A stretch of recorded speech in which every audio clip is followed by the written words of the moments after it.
There are certain things that the way they work in any other relationship you would call out as manipulative, abusive. But in Yes. our relationship to the system of this world, we've been so beat down that we hesitate to even call it what it clearly is. Yeah. I think often we think that's how we have to respond to people who bring their questions or challenges to the gospel. Yeah. And we don't have to respond like that, because a faith that can't be questioned or even poked at, Yeah. I think you've said it before, is a weak faith. Yeah. What separates the Christian faith from any other belief or faith system is that it stands the test of time and the deepest level of scrutiny. And so much about even religion has painted the devil's face on our Father. What if I told you you were meant for something more? And what if at first sight your birthright was inked in blood?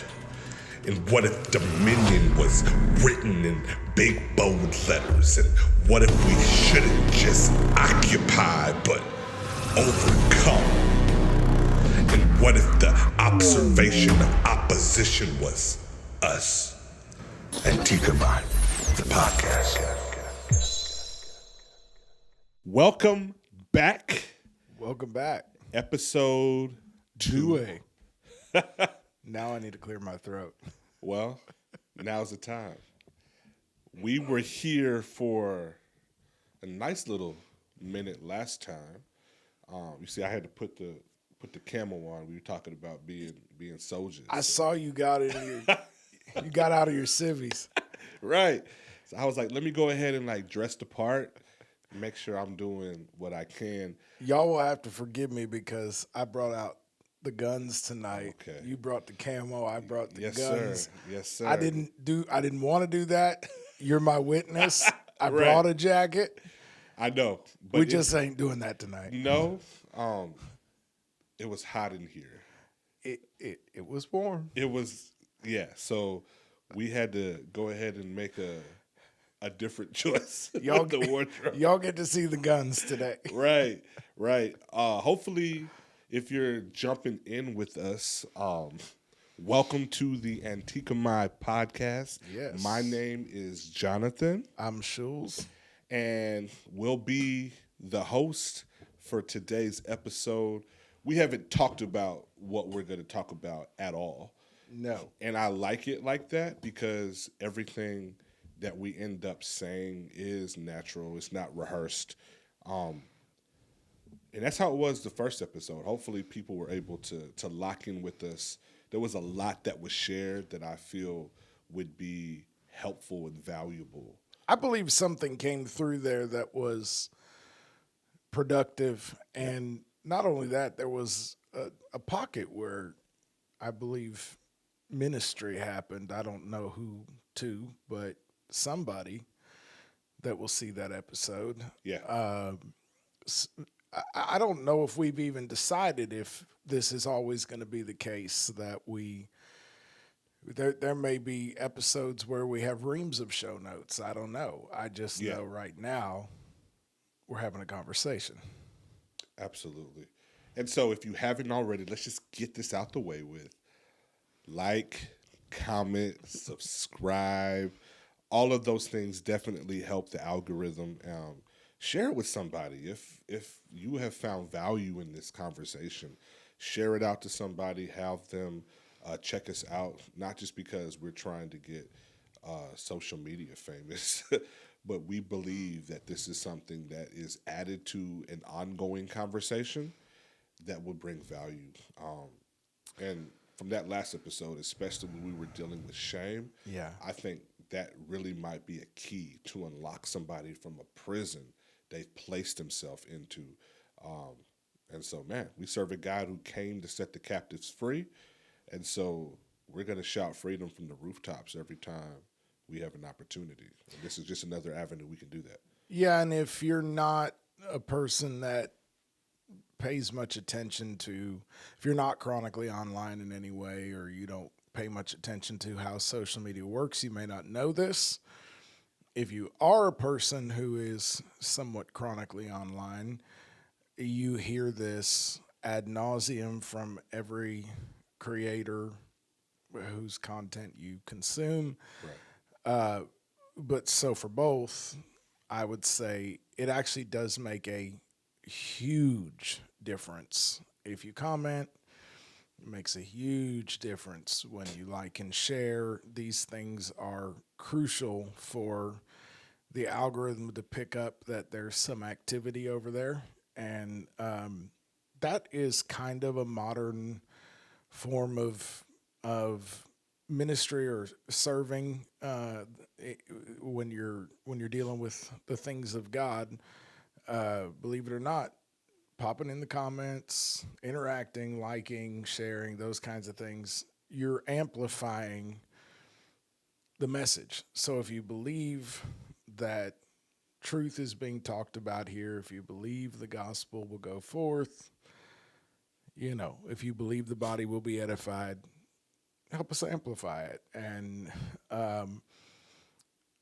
in that vein, I would also say we really are trying hard to achieve this aim, and I believe that first episode did, by the grace of God. We do not want to add to the noise. This is we are prayerfully and carefully attempting to craft our approach to this podcast so that it can serve as more of a filter to help you strengthen your filter to activate greater level of and a more intuitive experience of your discernment, so that you can filter out noise and hone in on his voice. Yeah.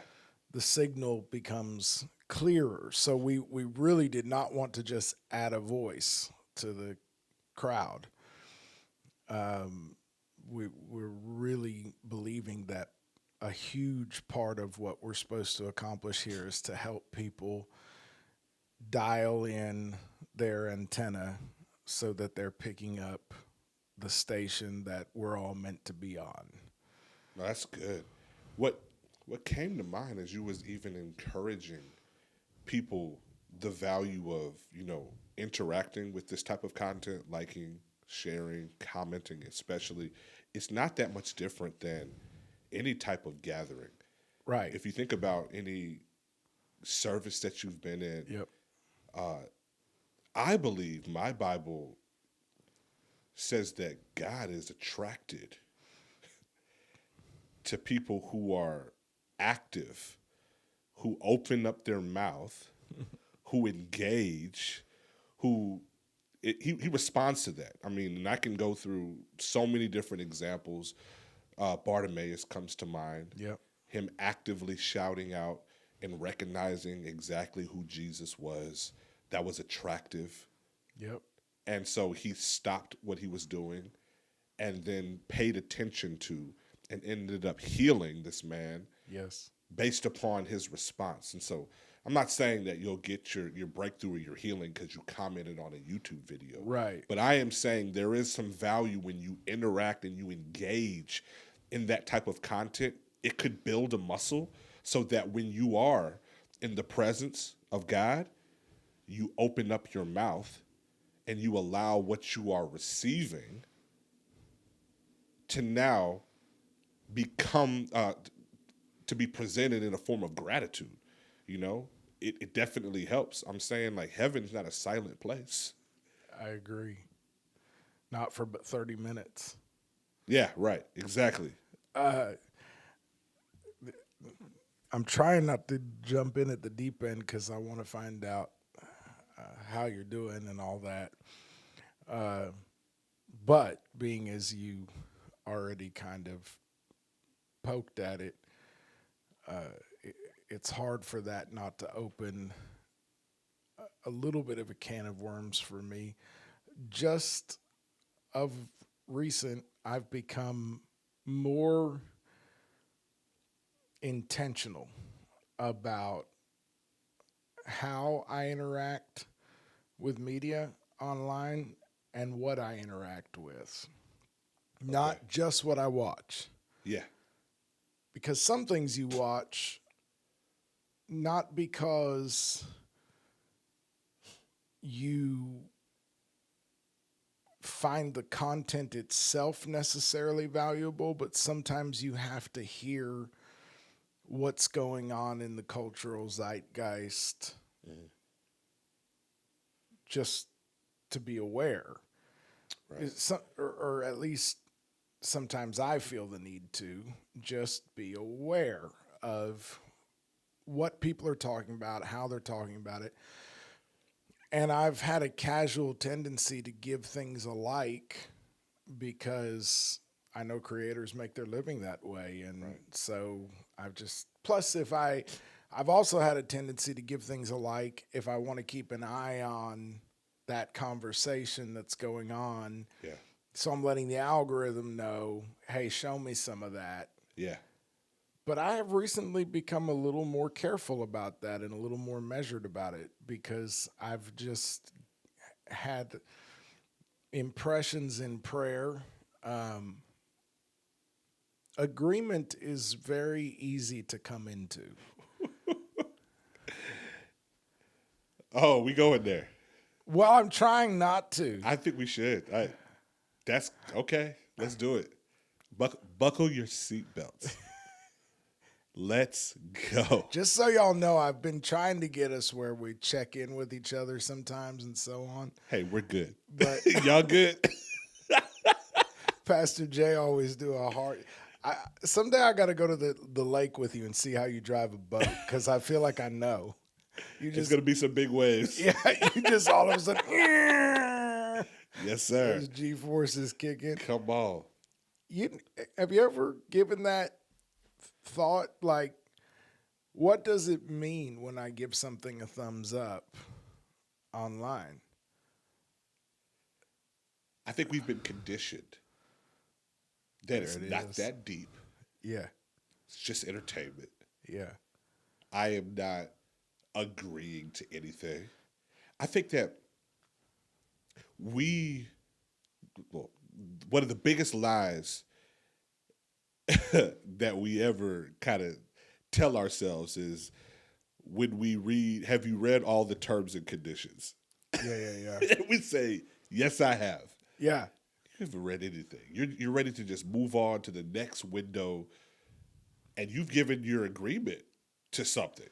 And with AI, you can actively get a pretty solid summary in plain English of what you are agreeing to if you take the extra 2.5 seconds to hit Control A and copy and paste it there and read it over. But we don't want to do that. AI has made it inescapably clear that we don't care. Because you can't totally trust AI, but any form of research that you do is more than you didn't ever do before. Right?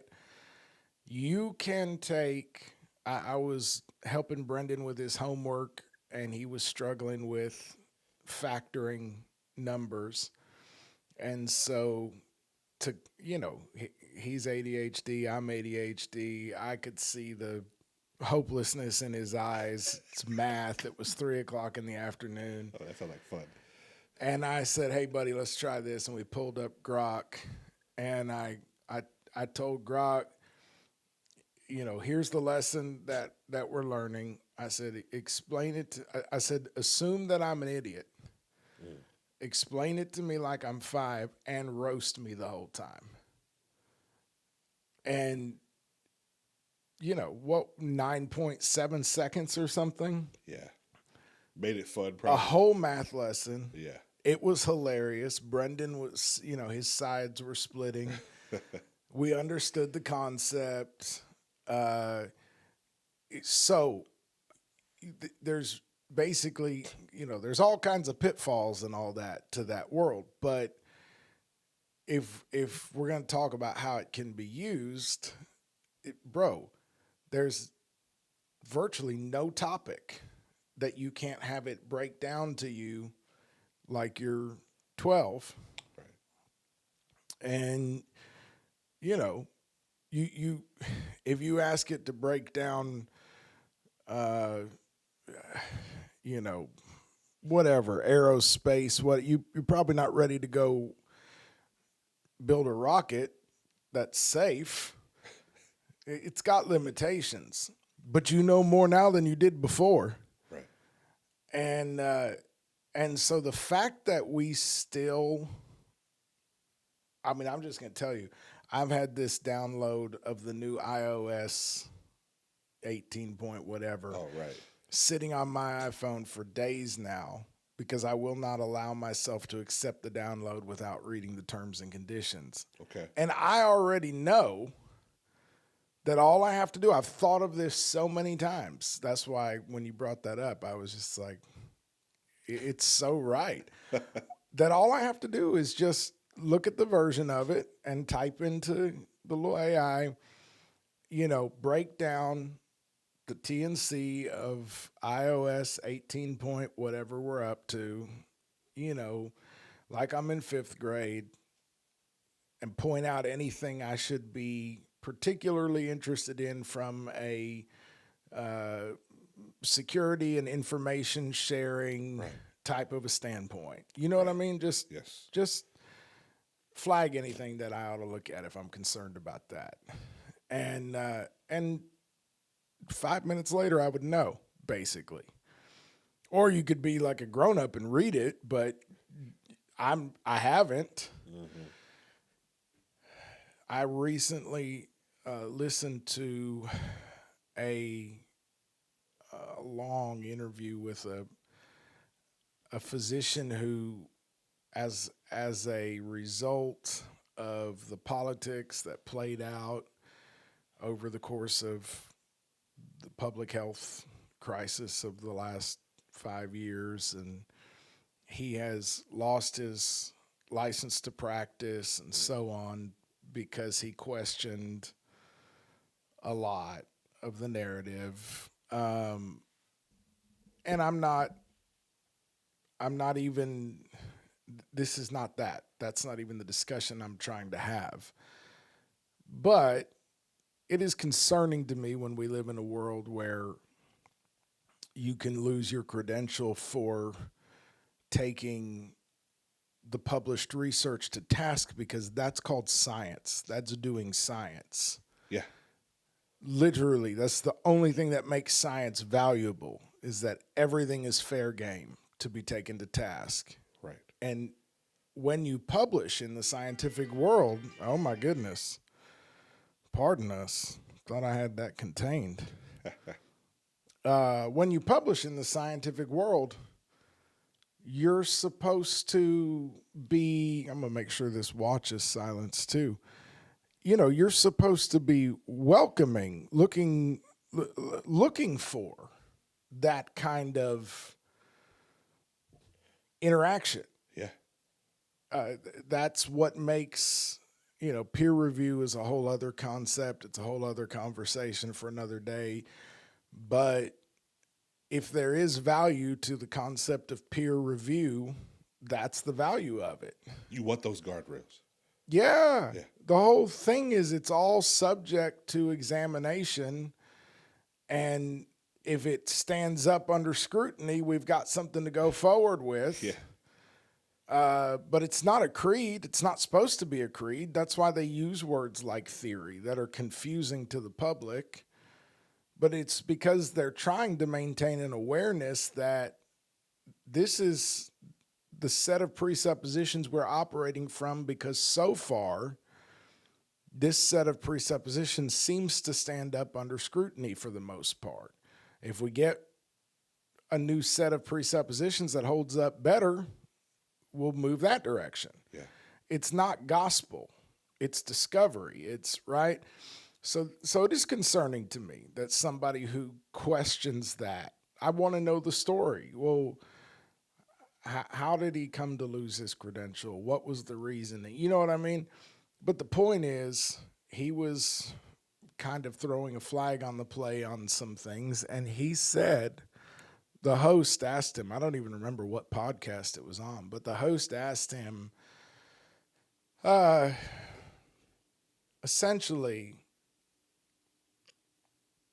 you're saying that people's rights are now being violated considerably by being pressured into making uninformed choices about their health,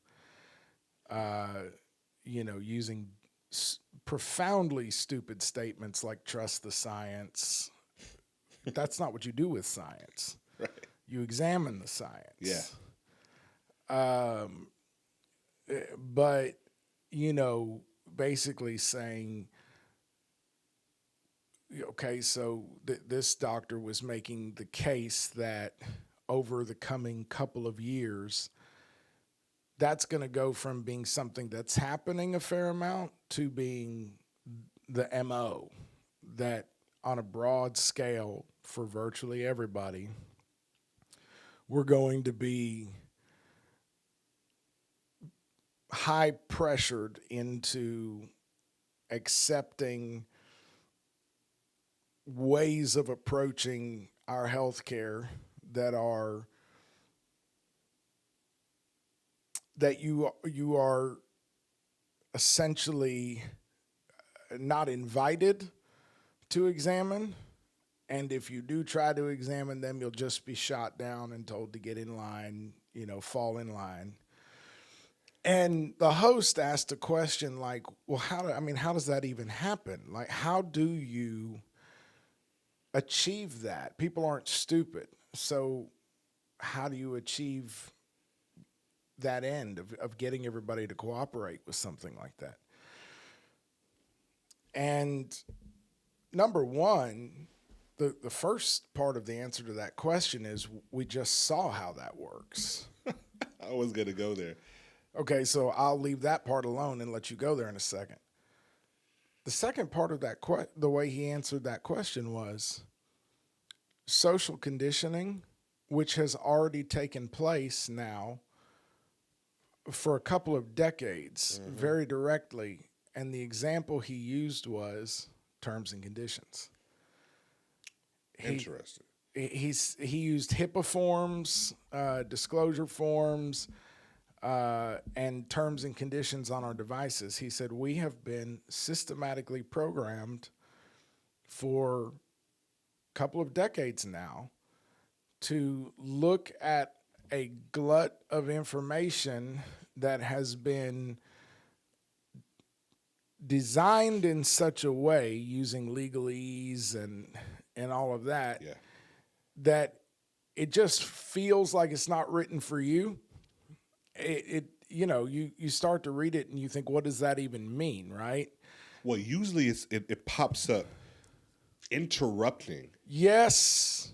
Your ability to get to the next step. It. And so I think it purposefully attacks the impatience that has been built into us right now. Like our parents have always, and the generations before, like, y'all are the microwave generation. You got to have it right now. Got to have it fast. Don't want to wait for anything. And I see that kind of play out in my own life. I see it play out in my children's lives and how they can become frustrated when things don't kind of move the way that they want it to move and how it does. And I've just noticed the other day I was doing the update. I wanted to watch the football game, but my television wanted to go through an update.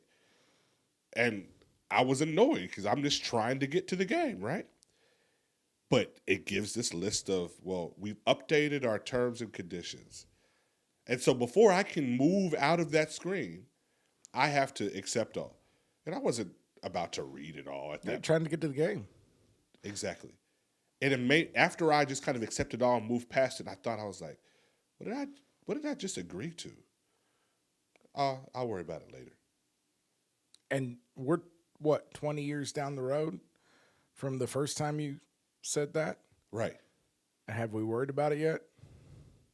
Not till it's too late, I think. So here's my only question with regard to what you just said, or my only disagreement with what you just said. I disagree with precisely 2 words out of what you just said. I think. Ooh. You said, I think it's on purpose. Well, you know it's on purpose. Yeah.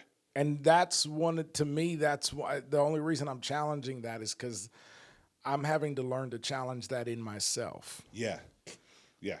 Because we have been so programmed to receive that. Isn't that a line from Hotel California? I don't know. Hang on, y'all. Yeah. You got to look that up. I got to look that up because when I said that, programmed to receive lyric. Hotel California. Let's see where it is. Ha! Mirrors on the ceiling, the pink champagne on ice, and she said, we're all just prisoners here of our own device. And in the master's chambers, they gathered for the feast. They stab it with their steely knives, but they just can't kill the beast. Last thing I remember, I was running for the door. I had to find the passage back to the place I was before. Relax, said the night man. We are programmed to receive. You can check out anytime you like, but you can never leave. Goodness gracious. My God, man. They've been telling us for so long. Yeah. Prisoners of our own device. So we have been so programmed to receive and also consistently gaslit that we're not looking at what we are clearly looking at. No, that's not what it looks like. No, that's not. You just don't understand it. The professionals all agree, whatever. So I'm challenging, I think. I'm going to say, no, you know. And that's something we have to recover as humans, but the only way to recover it really is through Jesus, because the whole rest of the system is so far down the pipeline at this point. The church is going to have to show the way out of this, which is what Antikemi is. Right.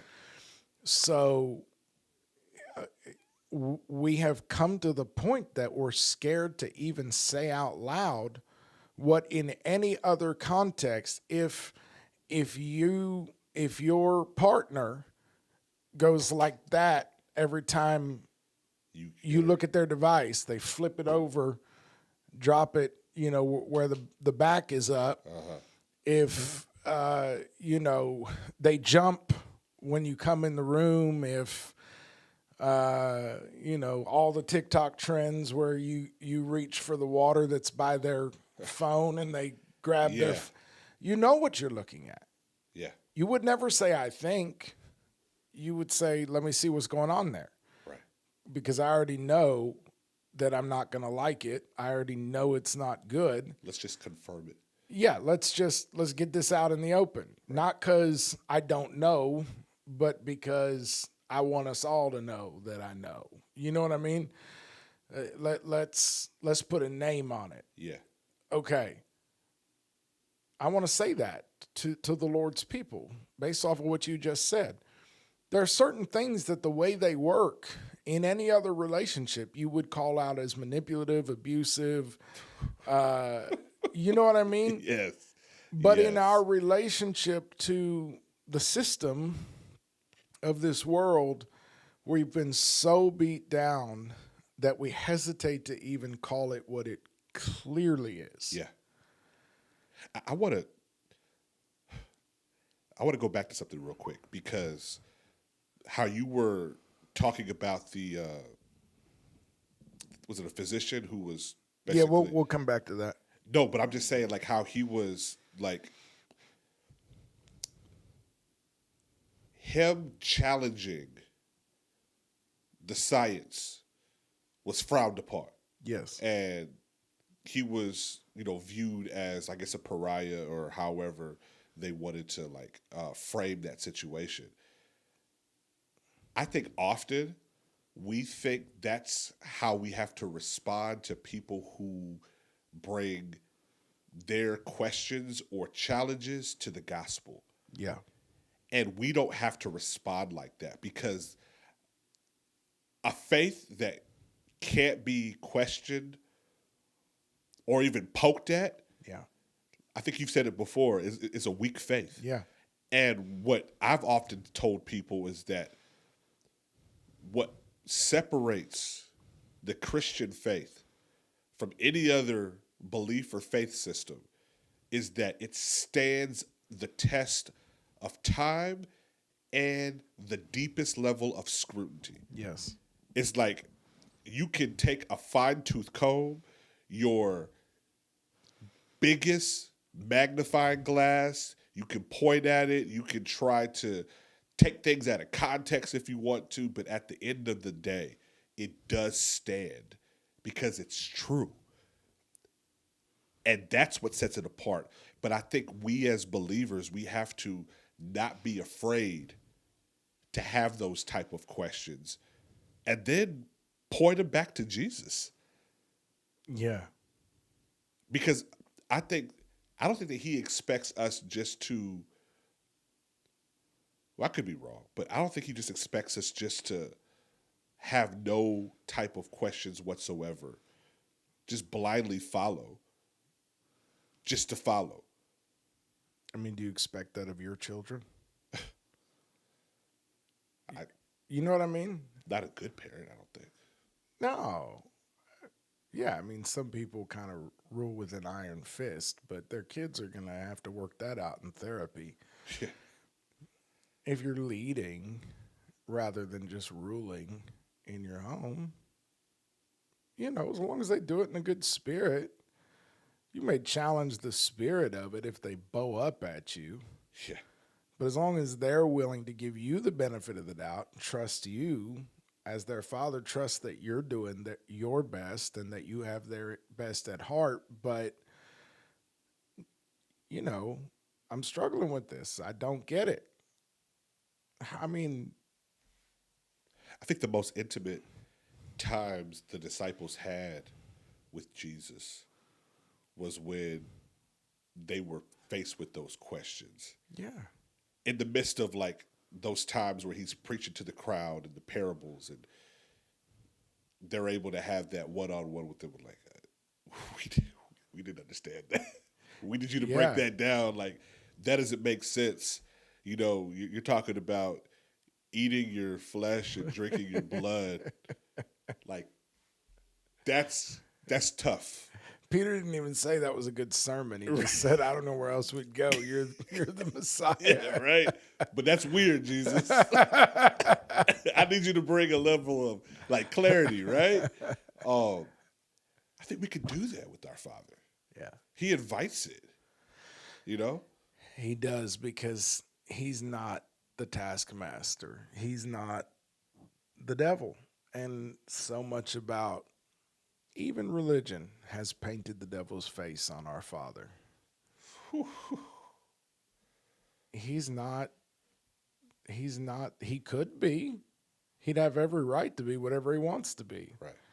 But he's not. He's not the taskmaster. He's not the tyrant. Yeah. He really is a father.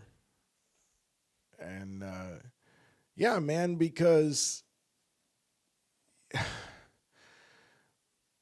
most of the time it seems to me that when Jesus ministered, I mean, the multitudes, they're just hurting. They were just hungry or sick or demon possessed, they were just hurting. Like, they weren't challenging him. They, just, can you heal me? Can you feed me? Right. So most of the time, I think when we're interacting, when we're showing Jesus to the world, what we're going to get a lot of is sick, broken, weary, hungry, in need. Yeah. But when we interface with power, religious power, political power, whatever, we're going to get a lot of pushback. And when we interface with disciples, we're going to get a level of pushback because they're trying to understand. Yeah. It's a little different kind of pushback. The spirit of it is different, but nonetheless, it's like I'm not tracking, and I'm interested enough to care, and I feel intimate enough to voice it. Hold on, say that again.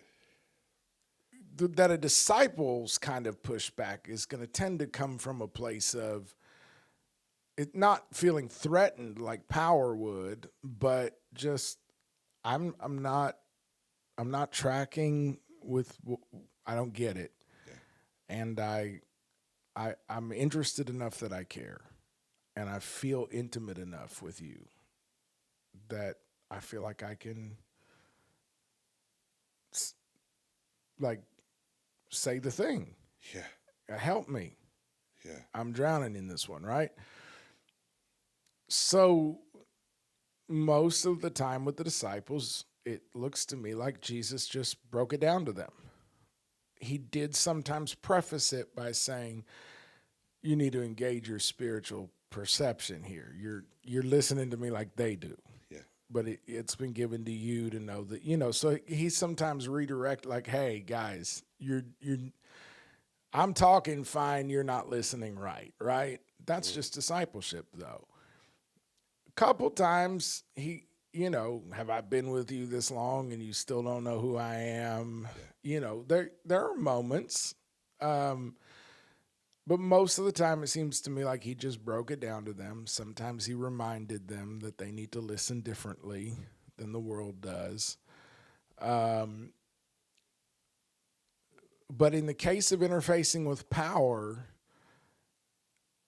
I almost never can think of an example. There are a couple, but it seems to me that it's relatively rare that Jesus directly answered the challenge. And that's one of the things about the matrix of this world, is that it's always trying to pin you into, it's always trying to, it's what we talked about on the first episode with the terms of engagement. Yeah. Where it is going to choose what was the word we used?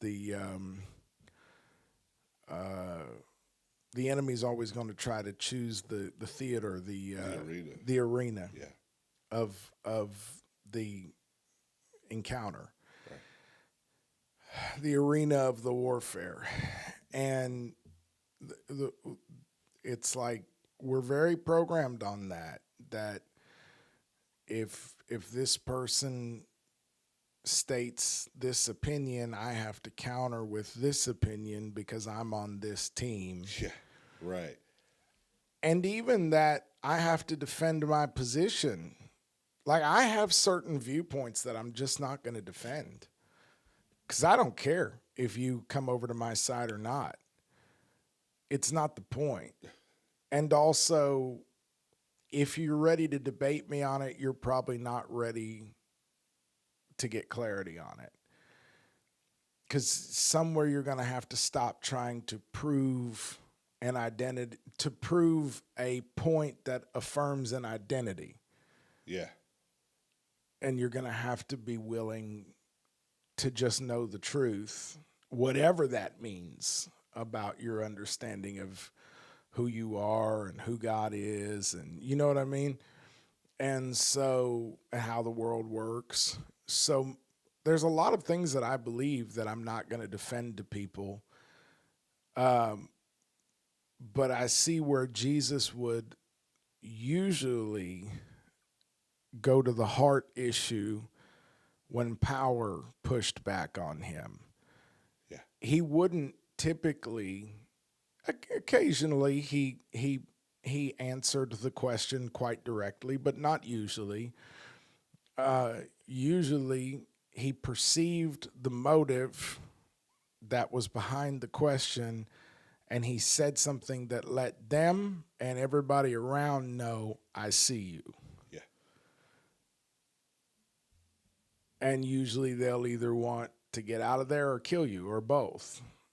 But truth has been brought to bear. And you could have had the whole argument and maybe even got them on your side, and truth still wouldn't have come into the equation because you just would have been moving people around inside the matrix.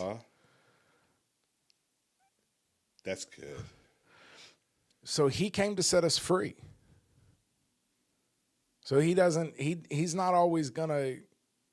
And so if the Spirit is working within you to engage with the world, you're often not gonna get to win the debate in the comment thread because a higher intelligence is gonna kick in, and you're gonna be seeing the people behind the opinions, and you're going to be seeing the spirits behind the people behind the opinions, and you're going to be seeing the manipulation and the trauma at work.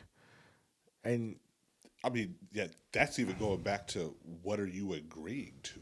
What are you agreeing to? So it's like you could bridge the concepts that we were kind of introduced in that first episode, even with this conversation, because it's like, if I agree to engage in a lower arena, I've already entered into losing because I'm in the wrong place to try to engage this person.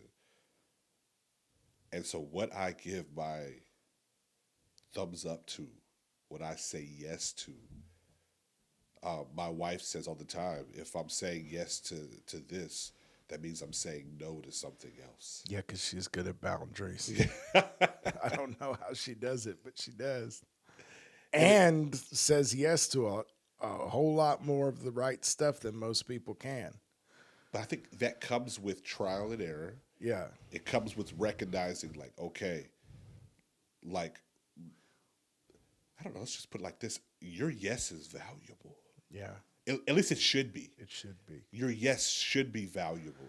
And so maybe, kind of answering your original question, like, maybe we should be more careful or more aware on what we agree to. It's really not, again, it's not maybe, it's yes. We absolutely should be more aware on what we are coming into agreement with.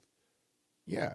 I mean, because I didn't know this is where this episode was going to go. You're the one that made the hard left. But 30 seconds in, these people are going to get whiplash on these episodes.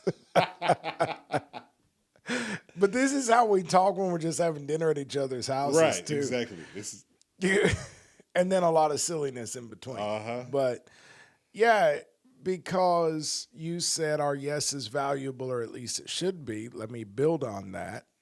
Because that's a whole word. Our yes is valuable, or at least it should be.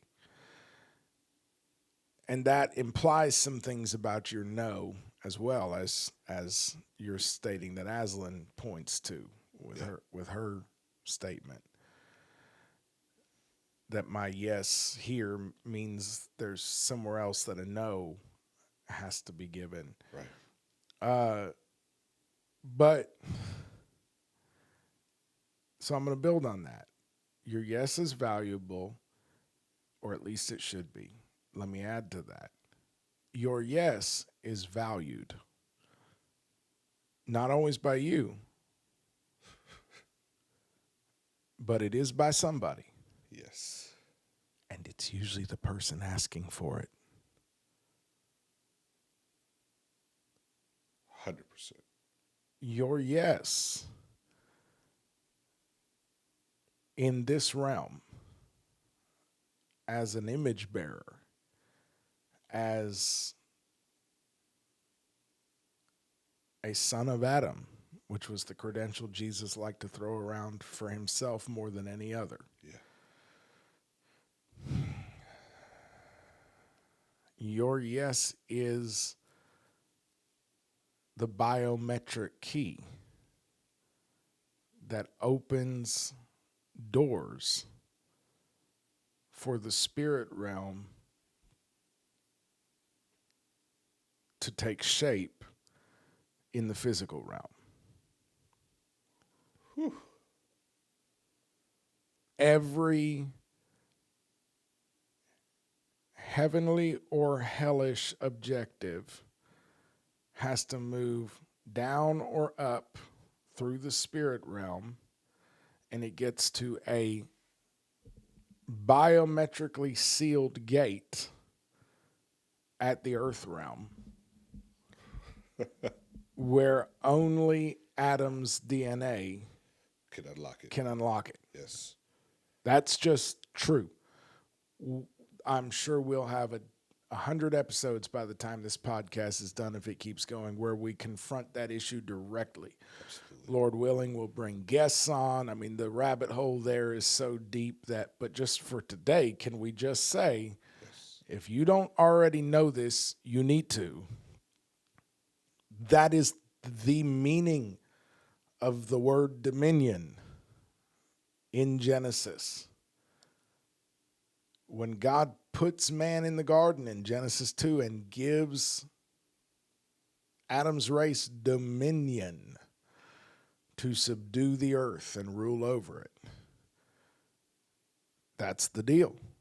Anything from any higher or lower realm that wants to manifest into this realm is duty bound by decree of the Almighty, by the Creator's decree, that it has to come in through Adam's DNA.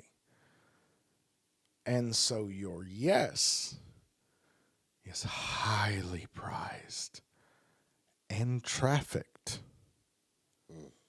heavily in other realms.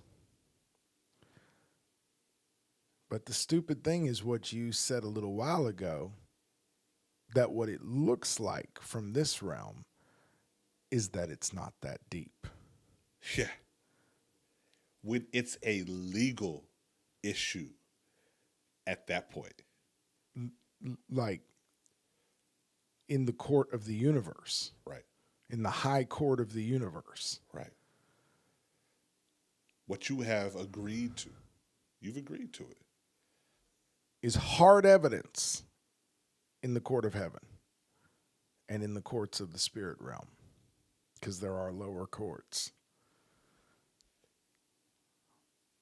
Your agreement, if valid, is hard evidence of right of way. It's a silly example.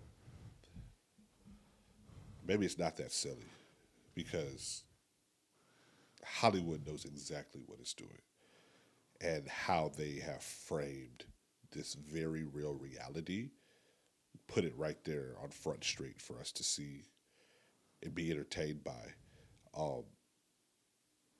I laugh with with my buddies the way I kind of grew up. My mom used to edit the movies that we would watch. And so there was a level of like, you're laughing because you got to watch movies. It's so funny to me. My mom took a black magic marker and edited out the gosh in Oshkosh Bagosh on my overalls. But yes, tell me about you. Oh man. So that's definitely, we have to unpack that some other time. And so the Little Mermaid, My God. man, I went years without knowing a very key plot point in that movie. Good for your mama. Right. And so the whole entire scene of Ariel seeing Ursula the witch, the sea witch, and she wants to become human. And so she offers her this contract. So that entire scene, she has her sign this contract, and basically she's taking away her voice. She has to basically get the prince to fall in love with her. That's some But she powerful can't imagery. use her voice. Her voice was powerful. She used to be able to sing. Bro. But she was able The to imagery is not subtle here. at all, right? Now, as kids, we have no idea, but now No, but that's the whole point. you go down this rabbit hole, you're like, my God, they were telling us. They're telling us. They are Like, telling they're you. like, you exchange your voice to become more human Right.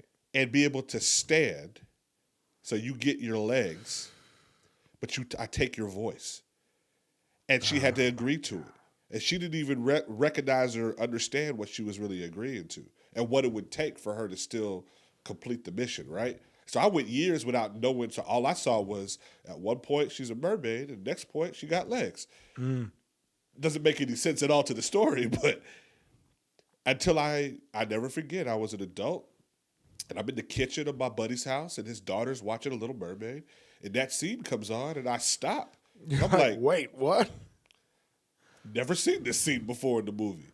And now, like, the pieces are kind of being put together, but it made me just think about, like, that's a very, like, silly example but the power of agreeing to a dark force.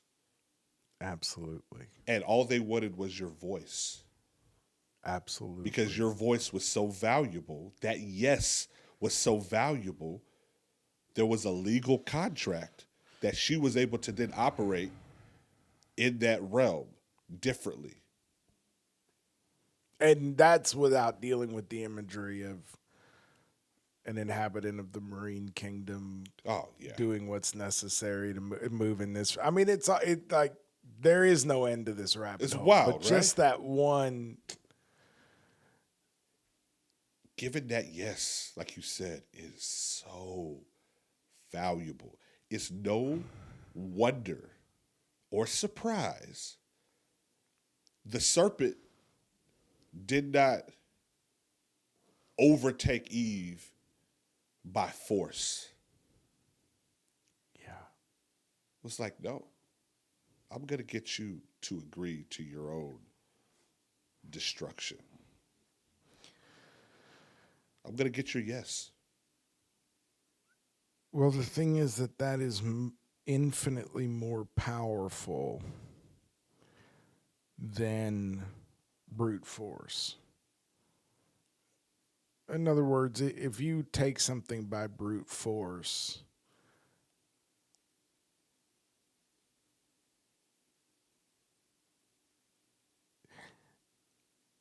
we've had to give back land to indigenous peoples here because there was some level of documentation that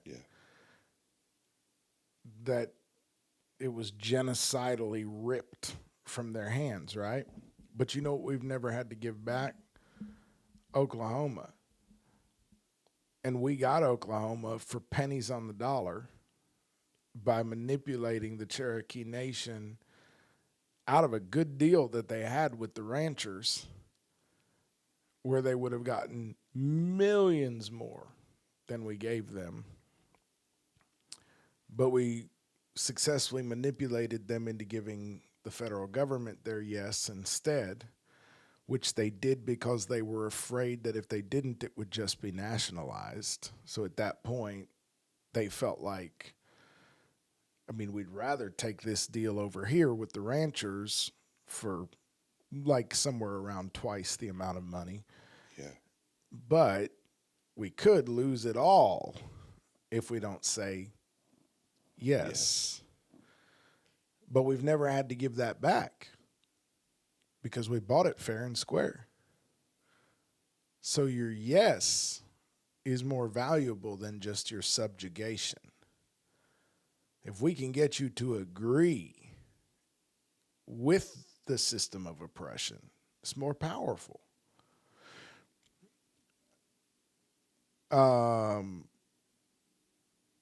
I'm looking for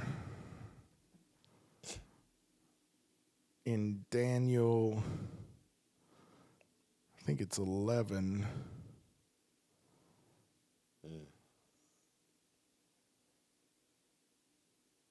Where the final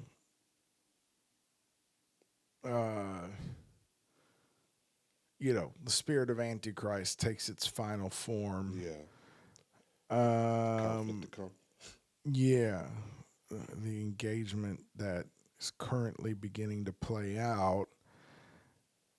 And let me see if I can find this. Yeah.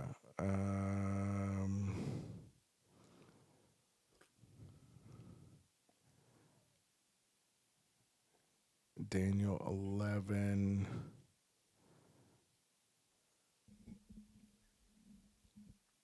And let me just read it in the King James for the sake of one word choice that I find really helpful. Daniel 11:21, and this is right after the fall of a previous power. And in his estate shall stand up a vile person, to whom they shall not give the honor of the kingdom, so not of royal lineage, but he shall come in peaceably and obtain the kingdom by flatteries. And most of the other translations perfectly correctly say by intrigue there. But it's just helpful to hear it in that King James language because so often spycraft is accomplished through flattery, through appealing to egoic appetites and needs. The whole honeypot thing? Yeah. The whole honeypot thing. Yeah. They trade in that stuff. Yeah. And so, yeah, now back in the New American Standard, which is a little easier to understand, in his place a despicable person will arise on whom the honor of kingship has not been conferred, but he will come in a time of tranquility and seize the kingdom by intrigue. The overflowing forces will be flooded away before him and shattered, and also the prince of the covenant. After an alliance is made with him, he will practice deception, and he will go up and gain power, listen to this, with a small force of people. In a time of tranquility, he will enter the richest parts of the realm, and he will accomplish what his fathers never did, nor his ancestors. He will distribute plunder, booty, and possessions among them. Among who? Among the few that he takes the kingdom with. And he will devise his schemes against strongholds, but only for a time.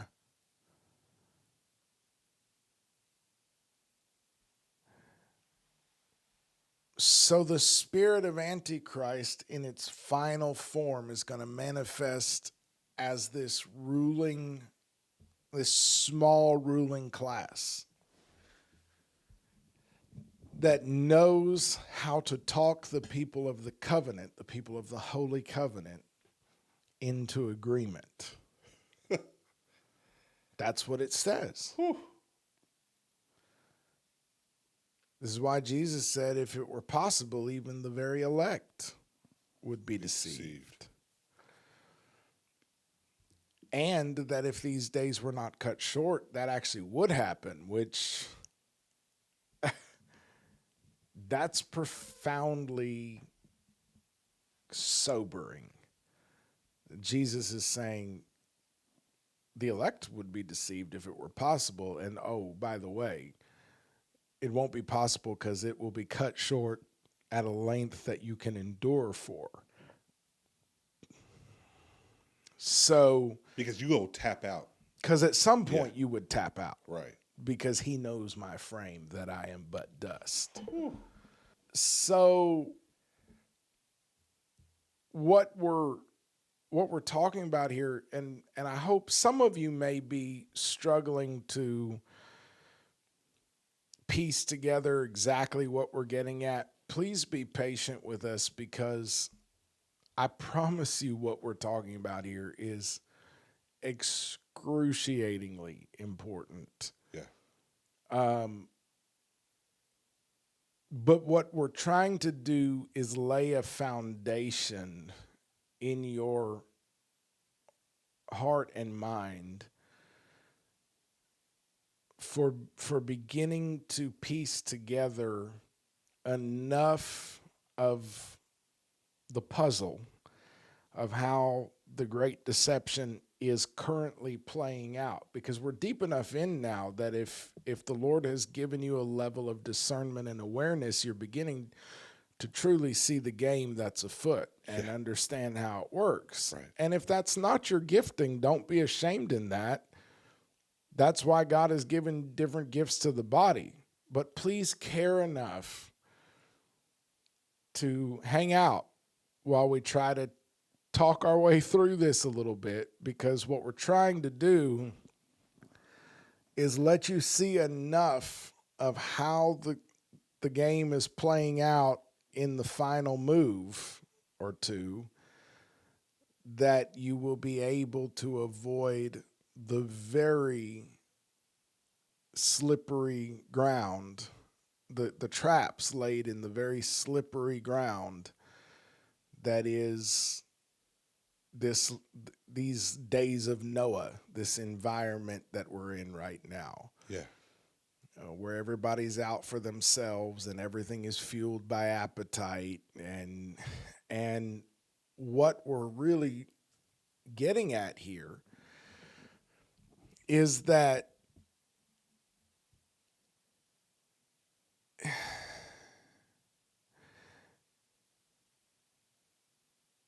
we're not our opponent, Antikemi, to lie in opposition. Our opponent, the system to which we in the kingdom of heaven must stand opposed, because that system owes its MO and its framework to the one that is a liar and a murderer from the beginning. And because the system that we represent is the one that was framed by the one that came that we might have life. Right. And that we might be free. We need to recognize that, number one, this is not checkers. This is definitely chess at minimum. Chess is a very good analogy for what's happening. But probably multi-dimensional chess, if you can picture that. Just imagine a chessboard that plays up and down as well as playing from side to side. So imagine how complex the strategies become at that point. And now you're getting a good idea for how delicate weaving your way through the great deception really is. It's a lot like in the spy movies when you see somebody contort their way through a room full of lasers that will, that's what we're dealing with. Don't be afraid. We have a shepherd. But this would be a good time to tag in with him and find out what he's saying. Yeah. But we need to realize that our opponent is not a moron. So stop expecting him to offer to print a barcode on your wrist. Please, for the love of God. Oh, Left Behind movies just catching strays. That's good. Though. It's so bad. That's such a deep part of the conditioning. Yeah. Stop expecting him to act like a moron. He's not using felt boards. Like, people just have to rewind their minds 5 years. I'm gonna walk out. Just 5 years. Just 5 years. I know it seems like an eternity ago, but it wasn't. Just 5 years. Yeah. 2020 was, What happened in 2020? I mean, the world decided it was going to lose its mind and It's shut down. It's so crazy that we've all just accepted that happened and moved on. It just moved on, right? But they ran the test balloon 100%. And it worked very well. just like textbook. Hey, we know you want to get back out to the movies. Hey, we know you want to go back to the restaurants. Hey, we know you want to travel. Right. We know you want to go to the grocery store. Right. You want to go to the department store or whatever. Sure. Just go ahead and present your vaccine card. Make sure you have it. Bring it with you. And you can go about your business. You can reintegrate into society. But for those of you who decided no, or I have more questions, or trust the science just doesn't work for me, think about how that picture was painted. Again, rewind your mind 5 years ago and what social media was saying, what mainstream media was saying, people who chose to have a difference of opinion or chose to make a different choice for whatever reason. Right. They were looked at or talked about. Why do you want to kill my grandmother? She's immune suppressed. Why do you hate us? Don't you care? And it's really interesting that a lot of the fear-mongering that was presented didn't really have a lot of bite to it. It was a lot of barking. It was real loud. It was a lot of noise. But it didn't really have a lot of what they said it was going to have at the end of the day. In fact, we're seeing quite the opposite of people, who are definitely beating their chest with "I told you so," So it's just real interesting how we have a great example of how easy it is to maneuver the entire world into a herd type thinking mentality and then transition your yes and leverage your yes. Yeah. If you want to get what you want, sure, we just need your agreement. We're not going to force you. Some people may have felt that, like if you want to return, to your job or work or whatnot.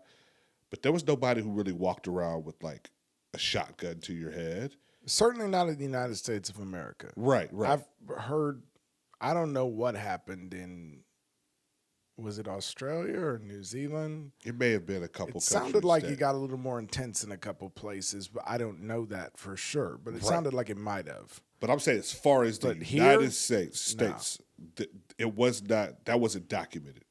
No. It was highly, highly pressure. The pressure was there for sure.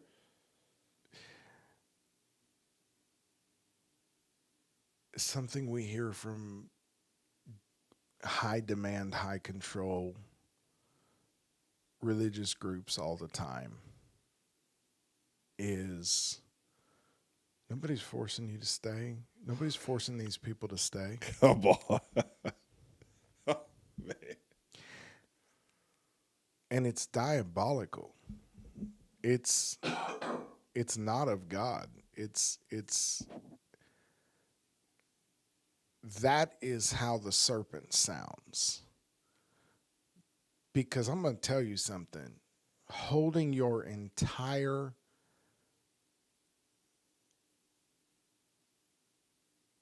network of loved ones and family over your head, that this is, you know, nobody has to tell you, you know. I've ministered to people who were trying to parse their way through that. I know I'm going to lose all this. You could hold a gun to some people's head and they would feel less threatened because they might could dodge your gun. To say that that is not coercion that's not honest. At all.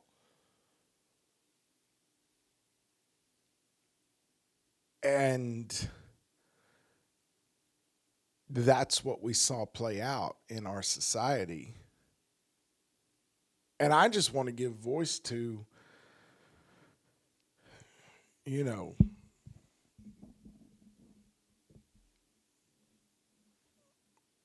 I mean, I took a shot. Like, I feel like someone might get this far and feel like getting offended. Right. And think that we're ripping on everybody who went along with that treatment approach. Not at all. That's not where we're coming from. We both got the shot. That's the Matrix In speaking. case you was that curious, right? Right. What happened to me, at least, I can't speak for you, but what happened to me was, for personal reasons that did have to do with trying to move around and do what we were trying to get done. Right. And also because I heard people saying it was the mark of the beast and that kind of thing, and I knew that that was a clumsy way of looking at it. That's so good, right? There is a connection, for sure. There's a connection because it's what we're talking about tonight. Yeah. It was absolutely setting some things up. Eventually, I and a couple members of my family did decide to get it. And we,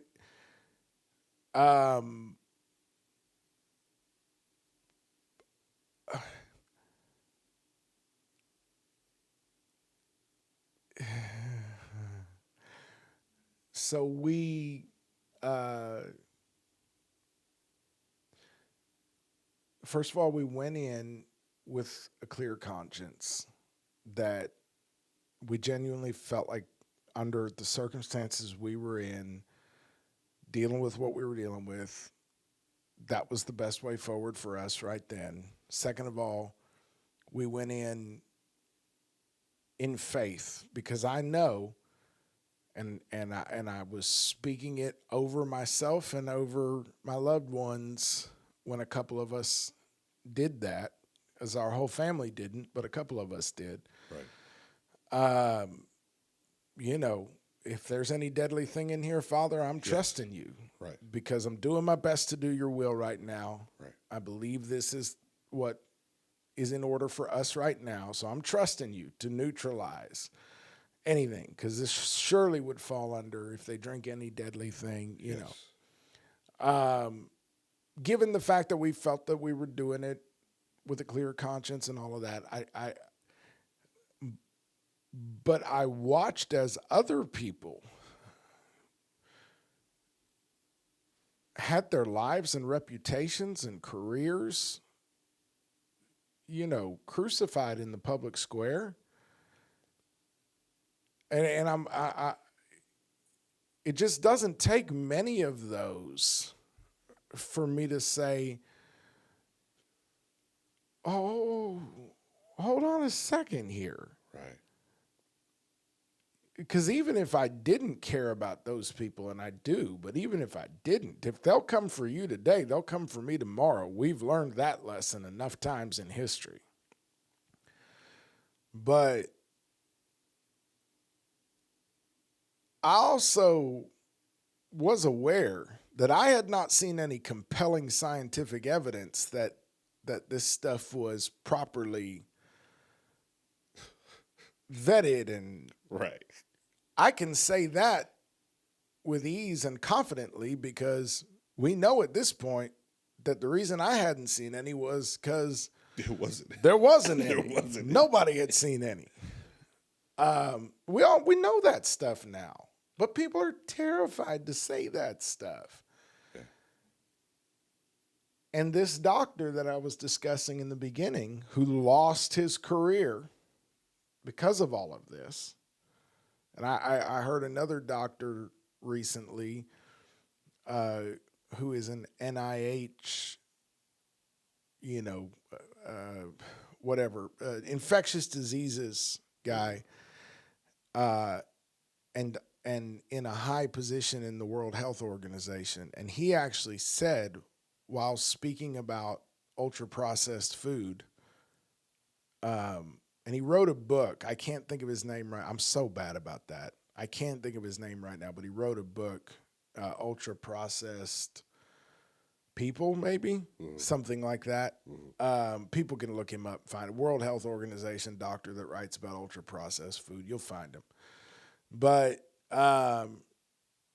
he actually said, I'm in the World Health Organization. I'm a huge part of the problem.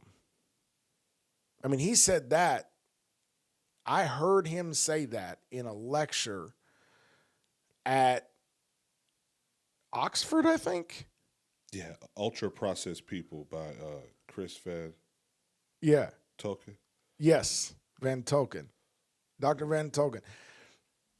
And he said, I couldn't believe it when he came. I mean, he said, I'm an infectious diseases. I'm part of the problem. He said, I'm a huge part of the problem. Wow. But I'm trying to use that influence, to have a conversation that I feel like has to be had. So nuance is in order here because we're all to one degree or another caught up in this system. Yeah. And there are good people on all sides of this trying to do something good and helpful. But there's so much confusion, and in that environment, one thing that we know is that our swords can get turned on each other. Quickly. Easily, especially when it's a little hard to identify who the enemy is, which is by design. And so what we need to be listening for is his voice. See, that's helped me so much because, for instance, I don't know Dr. Van Tolkien's moral framework. I don't know his motives. I don't know him. He's a part of an organization that I wouldn't trust to babysit my child for 5 minutes. Right. But they've done a lot, potentially, of good in the world, maybe. But I don't really care where he's coming from. I know that my father spoke to me through some work that he did. And that's all I need to know. Yeah. I heard the voice of my shepherd making me aware of some things through some things that man said. It would really benefit us if we would stop trying to figure out who the good guys are and who the bad guys are. If we need to know, that will become clear to us. But if we would start learning to hear his voice, no matter if it speaks through a donkey or speaks through a Balaam or speaks through a Nathan, if we could catch the thread and learn to hear his voice, so much of this confusion that everybody's living in would drop away. And so this other doctor that was talking about how we are all collectively basically going to willingly surrender our rights to our own bodies, to our own health, to our own over the coming couple of years. And the host of the podcast said to him, "How will that happen?" And he said, we're going back now to a few minutes ago. He said, well, number one, you got to remember that the big global dry run was a rousing success. So we already know we're most of the way there. He said it did wake a bunch of people up, though. So he said the second part of that, because I feel like I'm part of that crowd. Like, I'm awake now. I don't see the world the same way I did when I made the decision in good conscience to do what I did. I do not. Not even similar. I'm following the same voice, but we're miles down the road. You know what I mean? Absolutely. So that having been said, the second part of his answer was, we have been systematically conditioned, programmed to receive. We have been systematically conditioned to rush past the examination and discernment portion of understanding what we agree to and go straight to the dopamine hit we can get. Because you said, I think they put it right at the juncture where you want to get past it to get to the thing you went to your device for. We are all prisoners here of our own device. No, they did. Everything about, first of all, people need to understand, if you use the brand I use, the logo on the back of your Apple device tells you where this technology comes from. It could not get more clear. Again, somebody says that's a coincidence. Sure. Okay, so the boy jumping out of your daughter's bedroom when you got home was a coincidence? I mean, how far are you willing to go with that? Yeah. Where else in your life are you willing to apply that level of having your head in the sand, of chosen naivete? Come on. No, they showed a bite out of the fruit on the back because they want to be able to say that they told you what it is. Right. You know that. Stop letting the serpent gaslight you. You know these things because Romans 1 says it's plainly evident. It's all plainly evident. We just don't want to know. And that's what is mind-blowing to me, even about being honest with myself about how deep this conditioning has gotten in me, is that for days I have not allowed myself to download the new software because I haven't read the new terms and conditions, when I know full well that all I have to do is ask AI for a rundown of it, and at least that's more than I've ever done before. Yeah. But I still haven't done that, and now it's taking up so much memory space on my device, which is definitely by accident, right? That I can't hardly use my device, and I still haven't done it, which tells me that my problem is not that I can't understand the terms and conditions. It's that I don't actually care enough to do it. When this device right here represents, they used to say in the USSR, shh, the walls have ears. Yeah. This is in the 70s, the 60s, the 50s. The walls have ears. Your pocket is ears. 100%. Your phone is counting how many times you blink when you watch what kind of content. It's analyzing your facial expressions. Your phone is feeding so much data about you to the cloud that now there is something that you don't know about yet that they're calling your digital twin. Yep. That exists in the cloud. And they don't even have to observe you anymore. They just want your digital twin who doesn't know how to project an image of themselves into the world that comes across, hear me now, in the way you want to be perceived.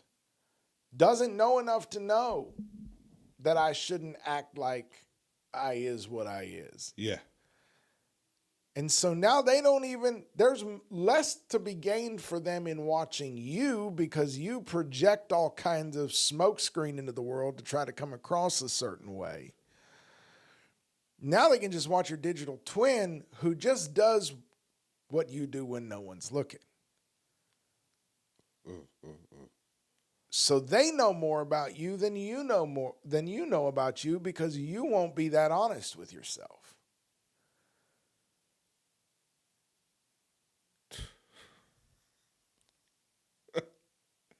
The Bible says that one of the reasons God and the elders in heaven and the angels rejoice when Babylon burns is because she trafficked in the bodies and souls of humans. Yeah. We're there. This is it. As you say, we're right in the big middle of it. We are in the big middle of it. Like, there's nothing about this that's like coming down the pike or this is it. This is what it looks like. This is the dystopian future that you've been warned about your whole life. The thing that concerns me is that I have a friend who used to say when we were older teenagers, we are the people our mothers warned us about. That's what concerns me. Why don't I care? I preach about caring. I care about caring. I want to care. I torment myself with knowing that I should care. But right now, I haven't learned how to care enough to actually read a document before I agree to allowing the most monetized company in the history of the planet unlimited access to my life.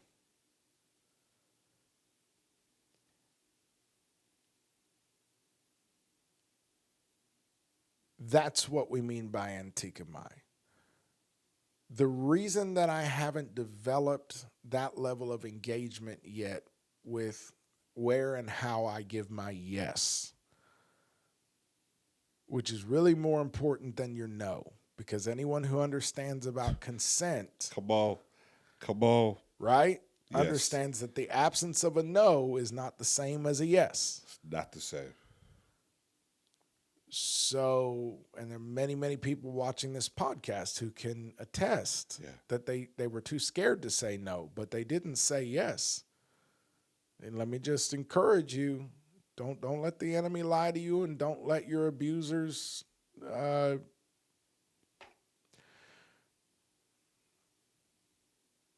what's the word? I used it a few minutes ago. Gaslight you. You didn't You didn't give consent. You didn't give consent. Right. How do I know? Because you know. Yeah. You know you didn't. That's why it hurt so bad. That's why it did so much damage. So don't let the enemy lie to you. You didn't give consent. You might have been too scared to say no, but you didn't give a free will yes. Right. So we have been fully programmed to just Pastor, you said it and you said it right. You just like me.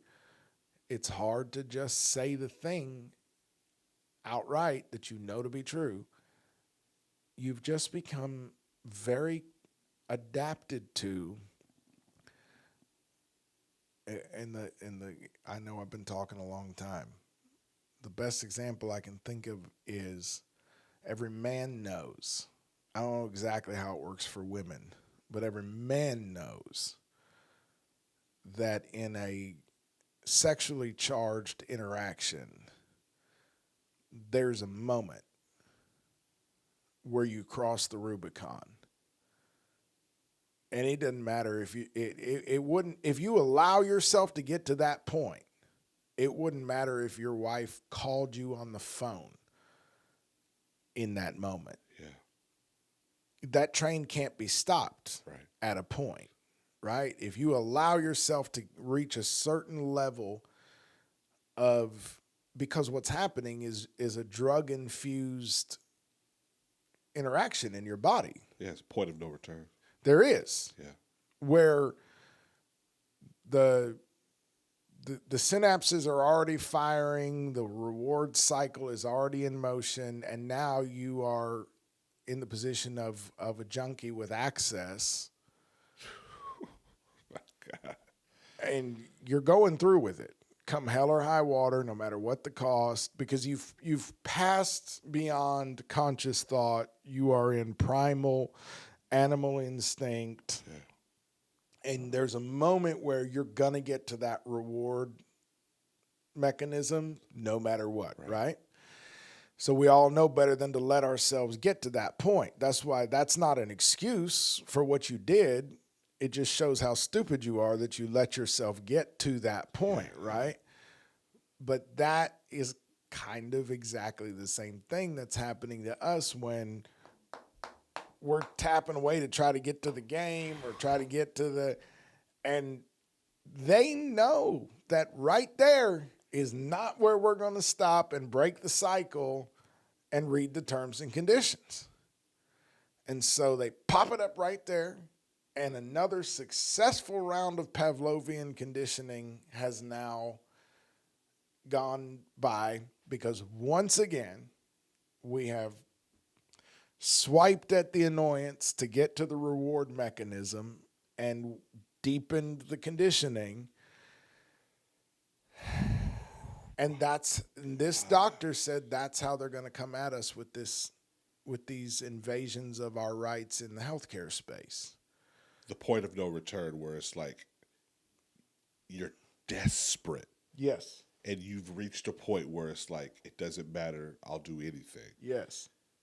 And that's where the danger lies. Let me just pivot for just a moment, because this whole conversation reminds me of when you came over a few weeks ago, and we were talking about this very subject as far as like what we potentially give agreement to, especially like our homes, and little things like the welcome mat.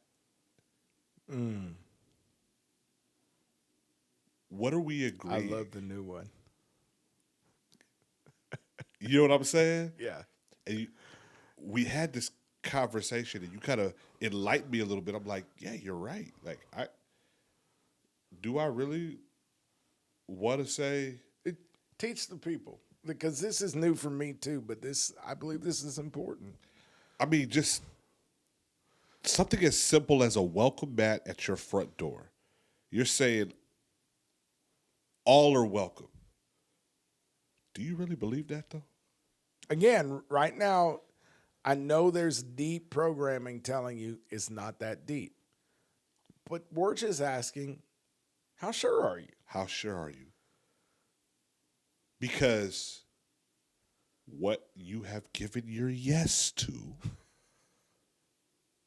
does have a ripple effect, whether you know it or not. And now we can't use the excuse of ignorance anymore. Right. It's just apathy. Right. That, all of the AI thing, the solution's right there. I still haven't done it. It's just apathy. It's just apathy. And that's the danger. And so I remember you were kind of bringing that to my attention of like, hey, be careful or just be mindful. I think I just turned it over on my way out of No, your you house. did. You absolutely did. And me and my wife were like kind of tripping like, hey, did you do that? Or did I do that? Why is We're our like, mat upside down? But it's good. Yes, it needs to be upside down because, yeah, that's good. And it's silly, right? Or is it? Or is it? Or is it, right? And like the language that we use, like my casa, like make yourself at home. Make yourself at home. What's My mine casa, is su yours. casa. Yes. It's like, What's mine is yours. Goes right along with mi casa, su casa. we got to be careful. And we live in we're in the people business as pastors. And so we of course live in the tension of being available for ministry and trying to extend ourselves, be the hands and feet of Jesus, Yes. right? But there's also that tension of being the watchman on the wall, Yes. being the shepherd, being the high priest of your home, even the guard dog, Yep.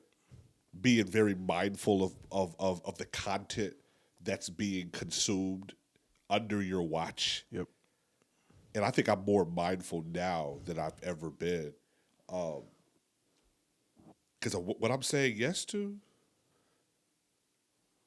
and allowing my children to partake, I don't want to sacrifice my children on the altar of my convenience or on the altar of my apathy. Yeah. Because I can't say I didn't know anymore. I can't say I didn't know, Lord. I was ignorant. It's like, no, you weren't.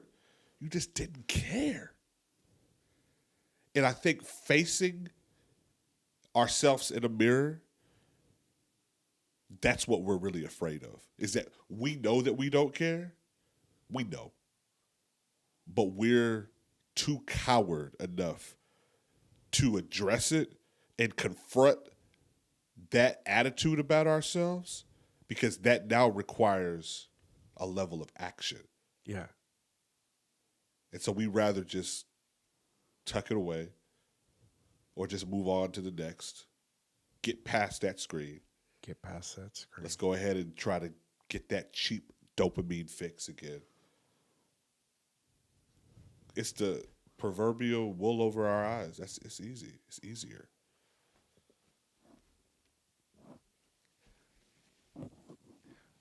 Why did you take that tissue from me? Because you handed it to me. What went through your mind? I don't know. Something was on my face or... I mean, because I just took that out of the box Right. while you explained that. Held it in my hand for a minute. I prayed a blessing in Jesus' name on it over the receiver and handed it to you. Now, you know me. The Bible says, know those who labor among you. Right. Well, I'll receive anything you give me. I'm already, we're in covenant. Yeah. I don't have to make that choice. I mean, don't ever suspend your discernment, but I don't have to make that choice with you because Right. I've already made some decisions. We're in covenant. Right. But it is a weird phenomenon. It's a human. That's weird. Just how easy. I just reached down into a tissue box, pulled out a tissue, crumpled it up in my hand for a minute, and then just handed it to you without a comment. Wow. I can't tell you how hard it is to resist that urge. You just played it out in 4K. It's so weird. Yeah. Because you would think, even with the level of trust between us, you'd be like, bro, like, I've got a tissue box. Like, Right. what's happening right now? Right? But we just We don't. We don't. Don't. No, there's nothing wrong with you not in that context. But it's just interesting that it plays out like that. I have people come up to me at the altar service in our church quite often and just hand me something. And I'm really working on practicing the skill of just keeping my hands at my side, not in an ugly way, but just making eye contact, which I hate. It's a neurodivergent thing that's challenging for me. But just maintaining eye contact and waiting for them to state their intention. And most of the time, it's not even because I'm suspicious of the person, because a lot of times I trust the person. I'm just trying to build a new habit in myself. That's right. Yeah. Because I've been so conditioned a different way.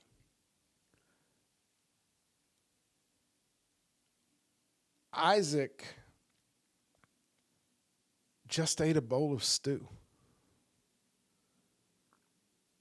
But the Bible says he wept and told Esau, I can't give you the blessing. I already ate your brother's stew.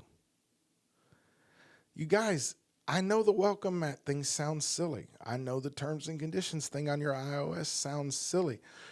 I know these examples sound silly to us, and we're deeply programmed to believe that they're not that deep. But, okay, so let's assume that every example we've given today is silly, and it's not that deep. But how deep is it? Yeah. And how have you arrived at that conclusion? Because you read a book that you claim, most likely, if you're watching this podcast, you probably would state that that book is the arbiter of truth in your life. Should be, at least. Should be. And for many of you, if not most of you, it probably is. Right. Or you believe that it is. You would affirm that it is. And in that book, a man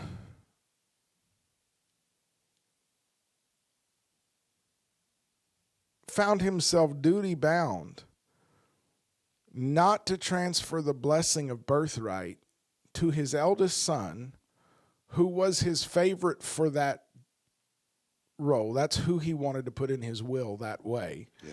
Knowing that, prophetically speaking, it had been prophesied that each of those boys was nations,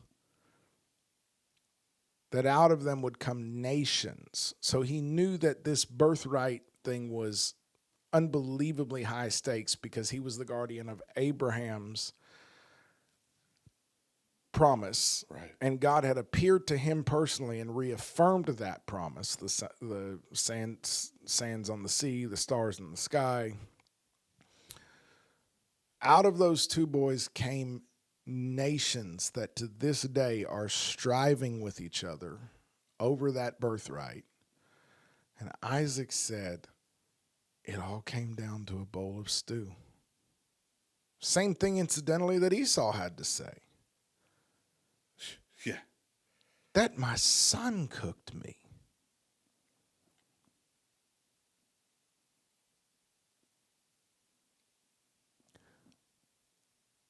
And Rebekah, who the Bible says loved Isaac,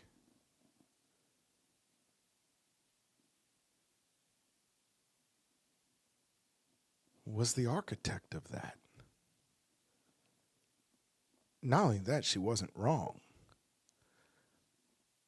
But I'm asking you, if the examples we've given are too silly, how sure are you that you know where that line is in your life?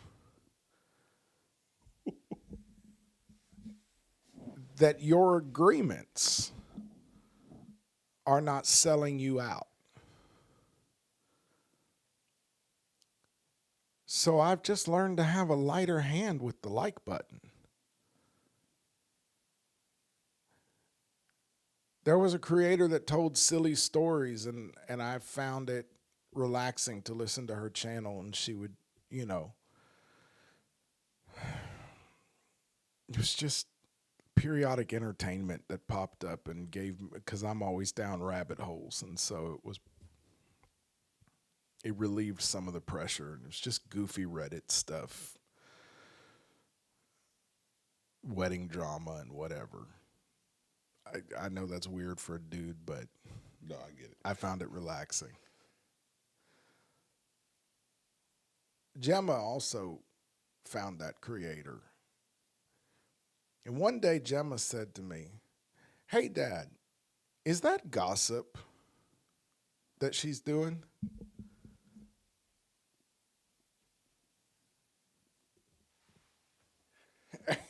And it got real quiet in that car.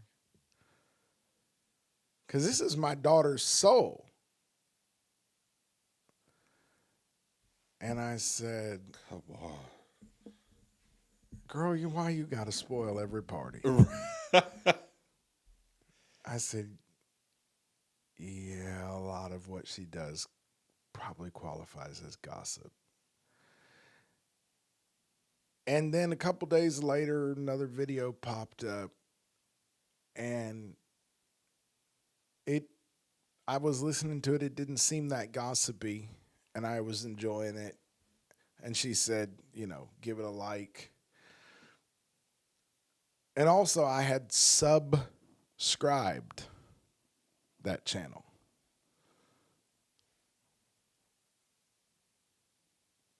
Remember, anything sub, you're under. Whew. And it actually subscribed. I'm not looking it up right now, but I can tell you because I'm an etymological guy. That's under and written. Subscribed. So I had underwritten that channel with my name. And I was going to drop a like because I try to support creators. And I just got a check. And I thought, well, why do I have a check in my spirit? Like just a little, That's what I mean by a check. Just a little like, sure. And I thought it through. Well, I don't think this one was gossip. And it was like, in my spirit, it was like, all right, if that's good enough for you. And I recognized my father's voice. And then I remembered something that I hadn't noticed. Instantly, as soon as I recognized that that was my father's voice, I remembered that 2 times in the weeks preceding that, she had made an offhanded, lighthearted remark about being a witch for something. She would say something and then be like, "I know, I'm a witch." Just talk about frequency and vibration and whatever, and then she would say something like that. And I thought back to the fact that over the previous couple of years, I had heard her more and more often refer to certain things like that as being witchy and whatever. Right. Jokingly, always. And I thought, I'm going to withhold this like. And I'm going to go ahead and second guess that subscription. Yeah. But I've watched a lot of those videos, so they've continued to pop up. And every now and then, I've clicked on one. And just so happens that those couple of times that I clicked on it, she now overtly says, "I'm a witch."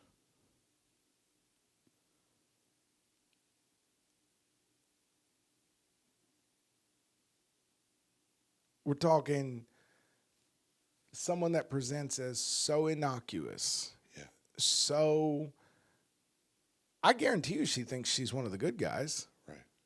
She definitely thinks she's a white hat. She wants good for people, but I know enough witches to know that they absolutely bless the things they produce before they put them out. So I had to repent because I've been given my agreement. Somebody handed me the tissue, and it never occurred to me that they might have blessed that tissue. And not every blessing is a blessing. That's right. And I just took it.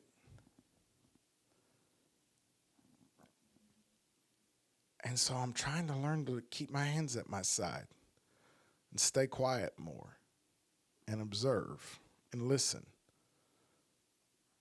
Not out of fear, just out of wisdom, because in the days of Noah, every inclination of every heart became only evil all the time, meaning corrupted by the lust of the flesh, the lust of the eyes, and the pride of life. Right.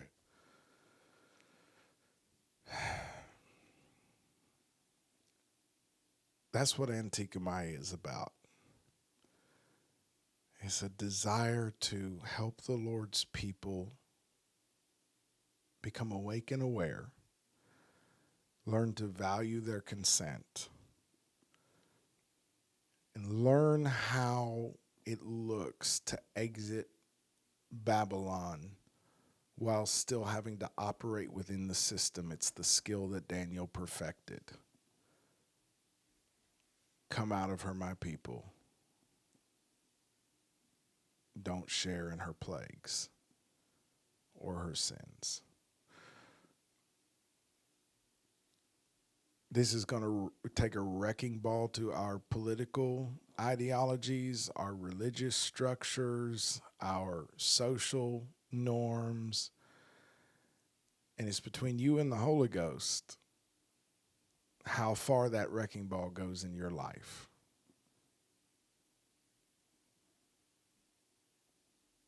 But before you decide that we're just a couple of lunatics ranting on a podcast about welcome mats and like buttons, and take it to the Lord. Yeah. Yeah. Please. Because if that line's not where we're saying it is, it's somewhere. Do you know where? The last thing I'll say before shutting up for you. We have a warlock that regularly attends our services. Not one, but one that pops up at key moments. Right. We call him the shaman for short, because that's how he operates.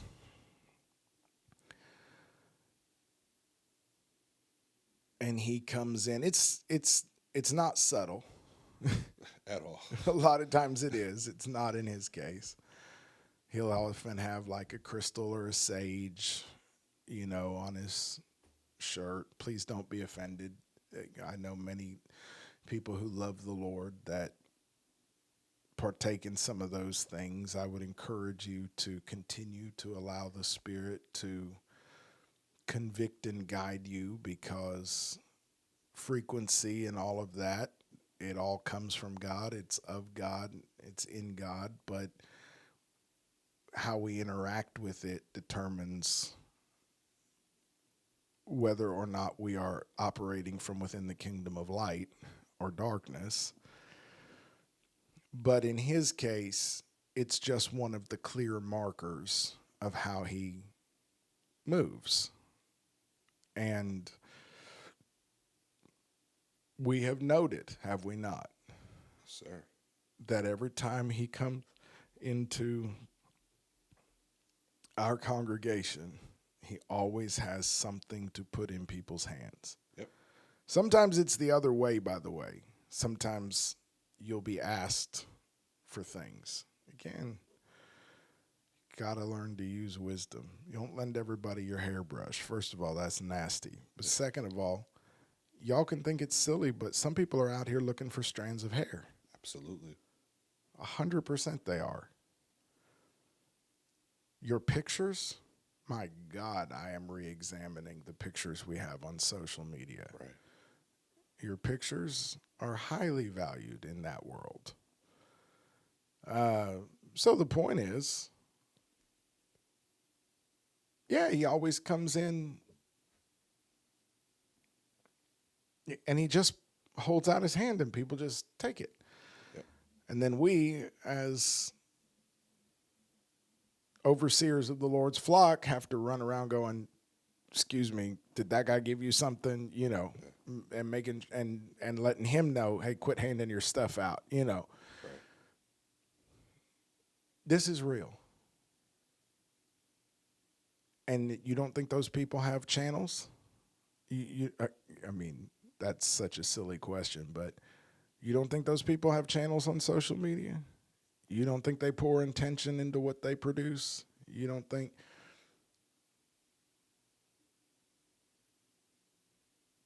Your agreement is highly valued. The question is it by you?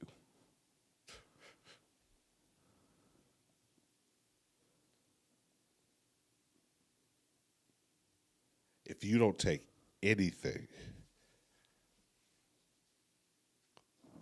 from this conversation, please take that question to the Lord. And I just pray right now over God's people that Yes, they would have the Father. confidence to confront themselves Yeah. and ask that question. I know as we're having the conversation right now in real time, I'm starting to kind of like examine myself.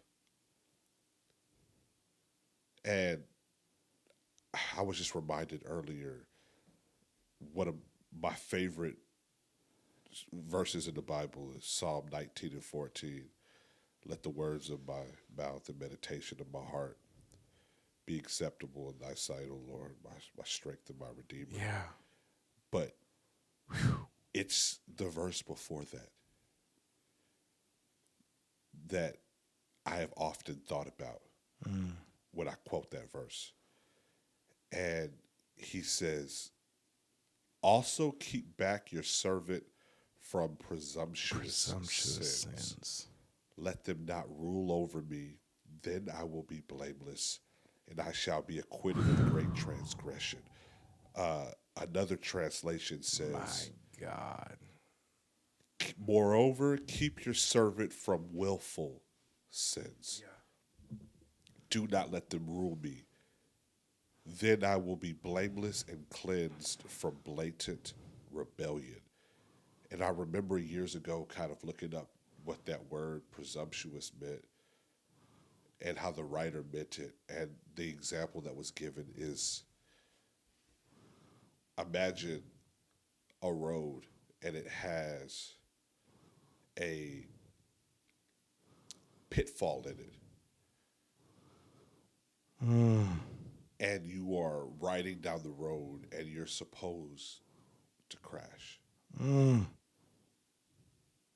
so the writer here, David, is saying, keep me from the sins that I'm supposed to fall into because I willfully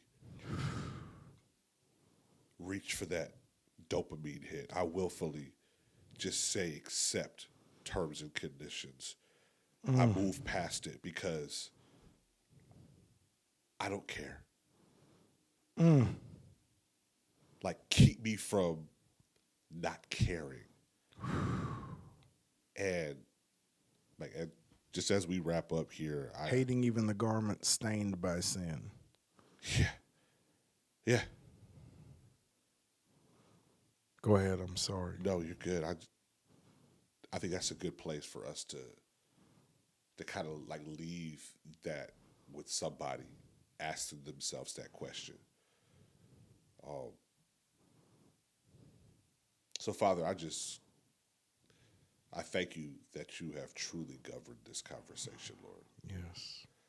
I thank you that it wasn't scripted, Yes. but it was so necessary for us to, amongst each other, edify one another just with this conversation, but Yes. just for the Lord's people, for them to be reminded in yet another medium.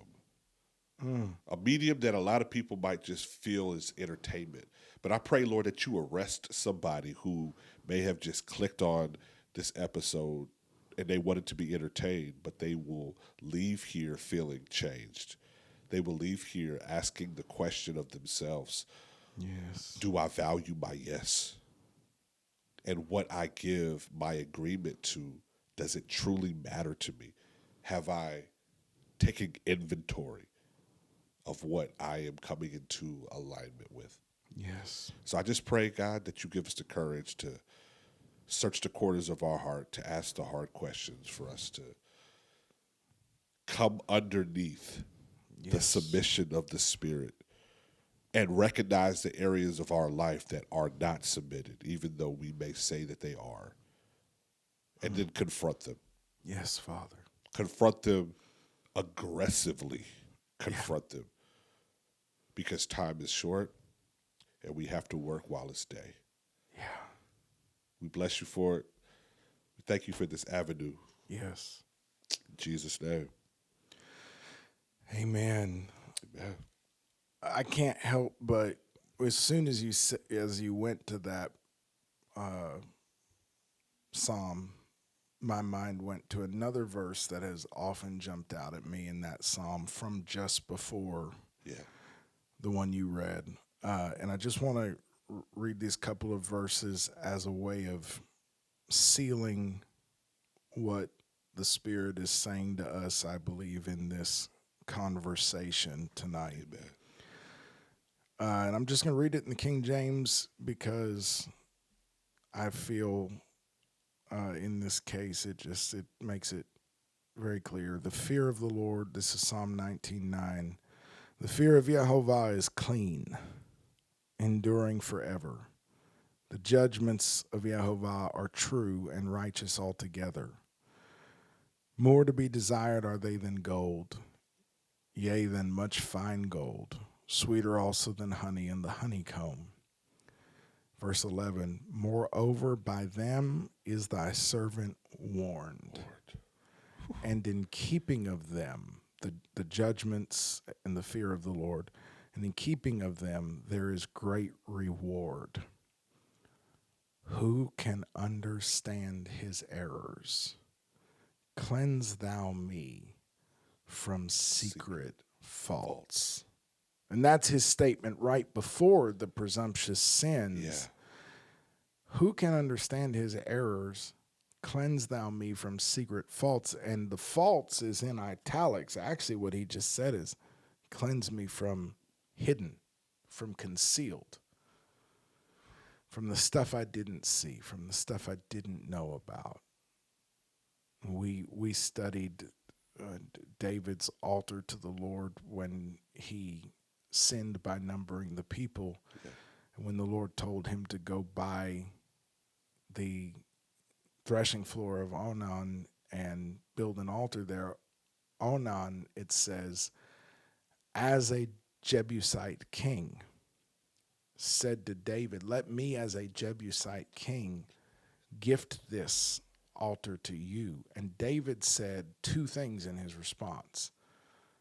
I will receive nothing from you, and I will not give to the Lord what has cost me nothing. So there was not one reason why David didn't accept that. Right. We often point out he rightly refused to give the Lord an offering that didn't cost him anything. But he also had a second reason that he actually listed first. I am not going to come into agreement. No, sir. No alliance. Because you came to me in your office as Jebusite royalty. I know who you are. Right. No, I'm not going to do that with you. But he didn't always catch it. Right. And that's what he's talking about here. Keep me from my errors that I don't understand. And the secret things. I know that the fear of the Lord and your judgment, your discernment will warn me. And I treasure it. I value it. And Antikemi is about valuing his voice and valuing our voice and realizing that we can learn to track his voice through the noise, and we can learn to govern ours and in that will be great reward.